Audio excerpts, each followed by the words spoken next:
So a pipe bursts in your house. What's the first thing you think of? Probably mops, right? Buckets, maybe some fans. Well, the real work, that's something else entirely. It's a high-tech, high-stakes race against the clock. In this explainer, we're going inside the world of professional water damage restoration to show you what really happens when water wins. Okay, picture this. It's a total homeowner's nightmare. A pool of water spreading out from your washing machine.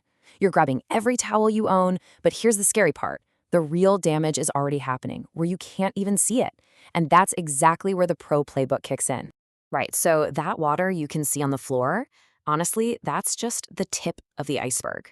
The real enemy is the water that just vanishes. The water that seeps deep into the very bones of your house. Look, anyone can spot a puddle, that's the easy part. But the pros, they're on a hunt for something else entirely. The hidden water.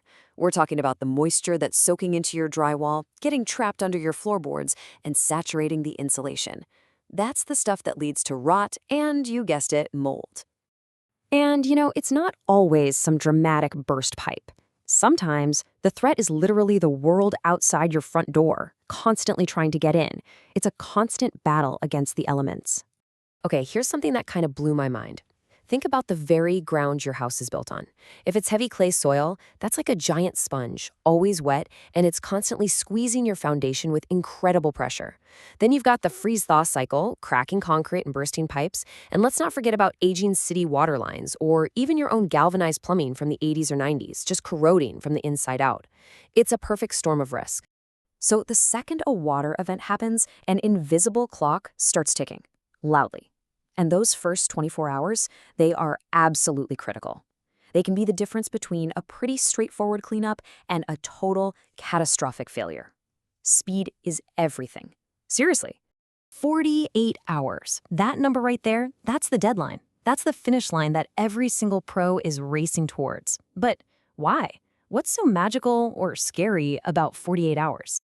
Well, it's because after about 48 hours, mold starts to grow. And that changes the entire game.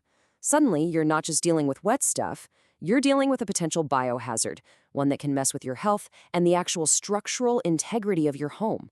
So that speed we talked about, it's not just for convenience, it is 100% for safety. So how do they beat that clock? With a proven, systematic process. No guesswork. It all kicks off with that emergency call. Then they get into the really technical part. Huge-scale water extraction and, this is the key, scientific structural drying. And only when everything is verifiably, scientifically dry does the rebuild even begin. And that brings us right to the core of what makes the pros different. This is the really fascinating part. It's way less about mops and fans and way more about applied science. This quote just nails the mindset perfectly. A real pro isn't just mopping up a mess. They're basically solving a complex science problem right there in your living room, using physics and some pretty cool tech to get things back to normal. Yeah, forget that shop vac you have in the garage. We are talking about truck-mounted extraction units that can pull out thousands of gallons an hour. We're talking commercial-grade dehumidifiers that can make a room feel like the Sahara in just a few hours. And, probably most importantly, tools that let them see the invisible. And that's where thermal imaging comes in. It is an absolute game changer. What these cameras do is show temperature differences inside your walls and under your floors. They literally expose those hidden pockets of moisture that, if you left them, would turn into a massive mold problem weeks or even months down the road. But wait, it gets even more scientific. I want you to think of a technician like a doctor for your house.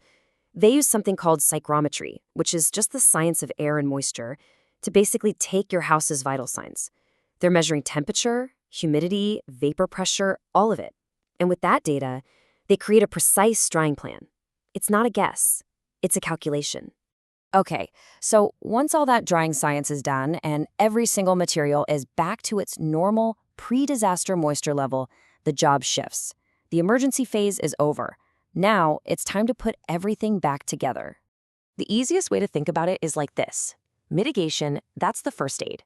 It's stopping the bleeding, right? Getting the water out, drying everything, to stop the damage from getting any worse. Then you have restoration. That's the surgery. That's rebuilding the walls, laying down new floors, and actually making your home whole again. All right, this is the big question everyone has, right? What does my insurance actually cover? So as a general rule, they'll cover things that are sudden and accidental. Think a burst pipe or a faulty appliance. What they almost never cover? Damage from those slow, you should have fixed it months ago leaks, or major flooding. For that, you usually need a totally separate policy. And this is exactly why hiring a certified professional is so important. You want to look for something called IICRC certification. That's the Institute of Inspection, Cleaning, and Restoration certification. It's basically the industry's gold standard. It proves the technician actually knows the science we've been talking about. And more importantly, a lot of insurance companies flat out require it before they'll pay a claim. Okay, so we've seen how the pros tackle a disaster from start to finish. Now, let's flip the script and talk about how you can prepare for one. Because honestly, a little knowledge ahead of time is your absolute best defense. So here's your pre-disaster playbook. 4 simple things. First, please, read your insurance policy. Like tonight, before there's a crisis. Second, go find your main water shutoff valve. Seriously, find it and make sure you know how to turn it off. Third, remember what we said about hidden moisture. That's the risk with DIY cleanup. Your gear just can't find it. And finally, if you have a sump pump, check that battery backup. Make sure it works. These are simple steps, but they can save you a world of hurt. So after everything we've talked about, the hidden water, the threats from outside, the incredible science of drying, it all really boils down to one single question. Because when it comes to water damage, it's really not a matter of if it will happen, but when. So, is your home ready?